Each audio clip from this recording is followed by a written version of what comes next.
Ahamiyatus syahadatain. Pentingnya dua kalimat syahadat. Nah, ini mungkin ada yang bertanya, kalau syahadat dari mulai kita belajar dulu di musola, dilanggar ya sudah diajar tentang syahadat, bahkan kita hafal kan dari kecil, asyhadu alla ilaha illallah, yang kedua asyhadu anna Muhammadar Rasulullah. Ngapain dibahas lagi? Mungkin ada yang berpikir demikian. Apa sih pentingnya syahadat?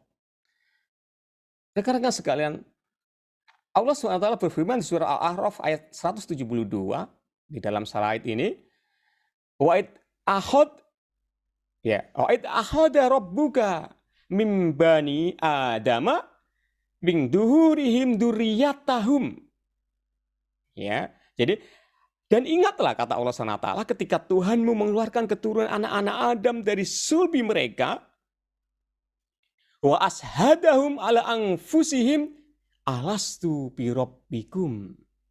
Kemudian Allah mengambil kesaksian di antara jiwa mereka, semua kita dulu ketika anak Adam ini dari sulbi ibu kita, semua kita ini ditanya oleh Allah SWT. Artinya bahwa ayat ini mengingatkan kita. Allah ingin mengingatkan kita bahwa dulu kita ditanya oleh Allah ketika masih di tulang sulbinya ibu kita, ya, anak Adam itu kita semua ya. Kita ditanya, alastu birabbikum, apakah aku ini Tuhanmu?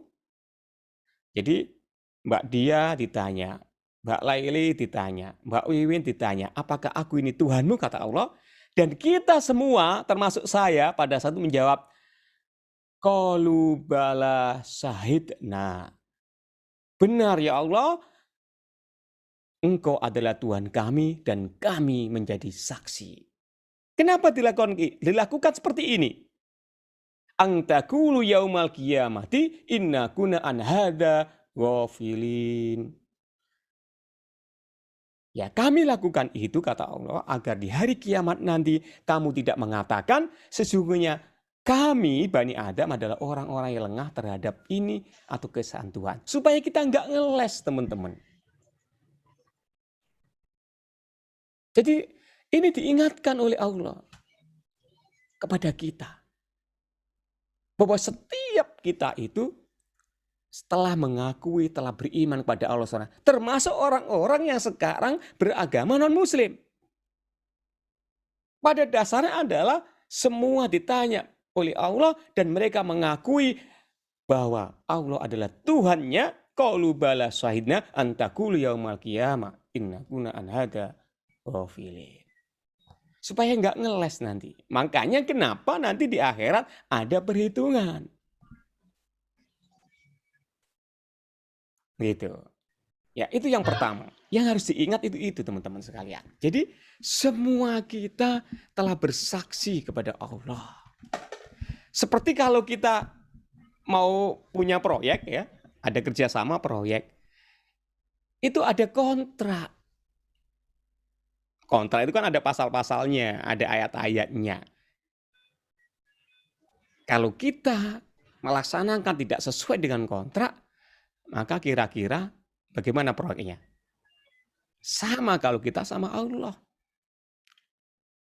Teman-teman sekalian, ahamiyatus syahadatain. Apa sih pentingnya syahadat? Pertama, bahwa syahadat itu madkhulul ilal Islam. Bahwa syahadat itu adalah pintu masuknya seseorang ke dalam Islam. Jadi kalau seandainya saja kita dulu tidak bersyahadat, ya, maka kita terhalang dari masuk Islam. Tapi ternyata kita kan walaupun lahir dari orang tua Islam, tapi kita insya Allah sudah bersyahadat. Tiap hari kalau kita sholat juga bersyahadat, ya kan? Dulu mungkin waktu nikah juga sudah bersyahadat. Ya, dari kecil sudah ngaji bersyahadat. Makanya kalau kita kecil dulu ngaji, kita sudah diajari bagaimana bersyahadat. Dan syahadat itu harus diulang-ulang. Mau tidur, ketika mau habis sholat, dan kita ulang. Asyhadu alla ilaha illallah wa asyhadu anna Muhammadur Rasulullah. Hanya mungkin dulu kita nggak diajarkan. Hanya yang diajarkan saat itu adalah artinya ya. Lafalnya, asyhadu alla ilaha illallah, dan artinya. Asyhadu anna Muhammadur Rasulullah, dan artinya.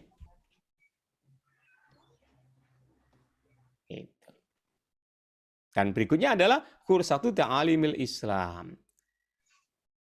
Jadi intisari daripada ajaran Islam itu adalah syahadat. Asasul inqilab adalah pokok-pokok perubahan, yaitu yang mendasar. Jadi setiap orang bersyahadat itu harus ada perubahan.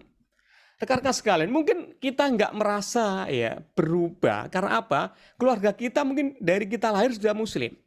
Bayangkan pernah nggak kita menyaksikan seorang non-muslim kemudian bersyahadat masuk Islam. Sekarang mu'alaf itu, Masya Allah, itu kita bisa merinding dan bisa menangis.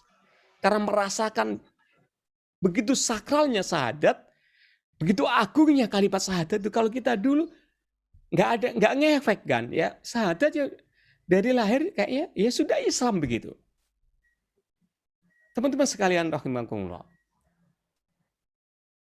Sahabat Bilal bin Rabah masuk Islamnya adalah ketika dia jadi budak, diperjualbelikan, kemudian di Mekah ketemu Rasulullah SAW, kemudian dengan sembunyi-sembunyi dia masuk Islam.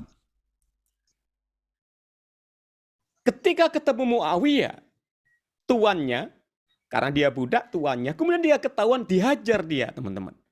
Dicambuk. Kemudian ditaruh di padang pasir, ditelanjangi badannya, kemudian ditindih dengan batu besar di atas pasir yang panas, di bawah terik matahari. Untuk apa? Untuk sekedar dia kembali ke agama yang dulu, agama yang musyrik. Tapi apa yang dia bilang?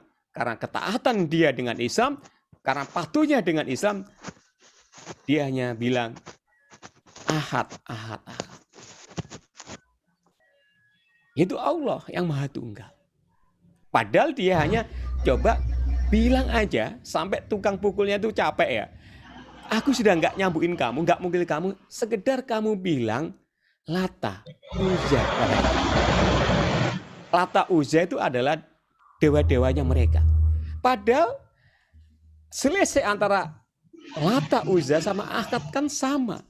Tinggal bilang Ahad atau Lata atau Uzza. Tapi kenapa Bilal bin Rabah nggak mau? Karena apa? Dia tahu bahwa Tuhan yang berhak disembah dan diibadahi satu-satunya adalah Allah SWT. Ahad, ahad, ahad. Orang dahulu itu teman-teman, di zamannya Rasulullah, ada yang kafir, ada yang muslim. Yang beriman ikut Rasulullah. Yang kafir pada saat itu bukan berarti dia tidak tahu itu syahadat. Justru dia tahu itu syahadat, tapi dia tidak mengikuti karena apa? Dia tidak mau konsekuensi terhadap syahadat. Karena apa? Syahadat itu membebaskan perbudakan. Membebaskan penyembahan manusia kepada manusia yang lain. Sedangkan orang-orang Quraisy saat itu adalah para bangsawan-bangsawan, orang terkemuka yang diuntungkan dengan kemusyrikan itu. Oke. Kemudian yang keempat ada hakikatul dakwatul rasul, yaitu yang keempat bahwa syahadat itu adalah hakikat dakwanya para rasul. Semua rasul adalah dakwanya adalah mengajak manusia kepada la ilaha illallah Muhammadur Rasulullah. Kemudian yang terakhir, yang kelima adalah fadailul azim, yaitu keutamaan sangat besar. Man qala la ilaha illallah dahalal jannah. Barang siapa yang mengucapkan la ilaha illallah, maka baginya surga. Gitu. Jadi siapapun yang muslim, yang bersyahadat, itu pasti surga. Ya. Bagaimana kalau berdosa? Nah itu urusan lain. Yang penting jaminannya adalah surga.